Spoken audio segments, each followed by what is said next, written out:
that were gently gyrating in time to the tune he was listening to on his headphones. He had the kind of body that was made for faded jeans. A flat belly, a perfectly rounded male fanny, slim hips, and muscular thighs. Before Katie could dwell on any other part of his lower anatomy, she jerked the glasses up to his face. She might have lost her breath again, except she wasn't breathing. Inky black hair tumbled onto his forehead, lending his male beauty a roguish quality. Maggie hadn't been far wrong calling him an Adonis. His was the kind of face ancient Greek sculptors would have fought over to immortalize in marble. "His name is Nick Leone," Maggie said, as if it were the most dangerously mysterious name she'd ever heard. "He's from New Jersey.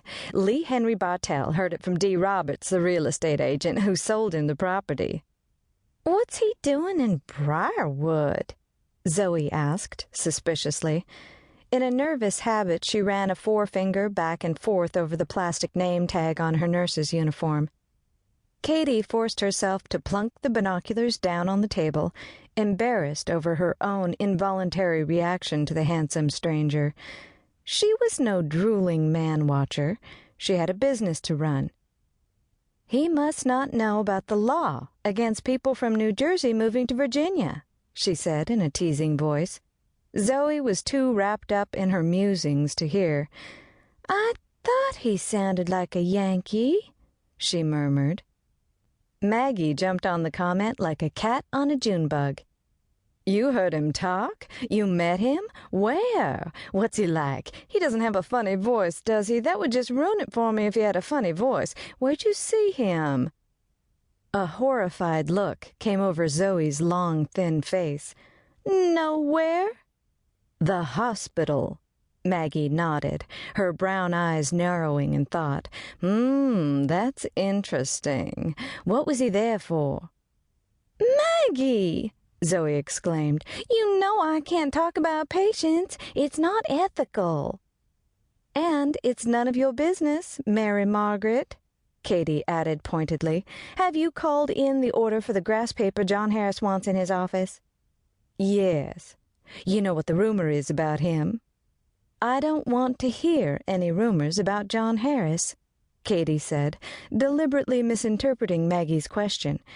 She had a feeling the less she knew about the gorgeous arrangement of masculinity across the street, the better off she'd be.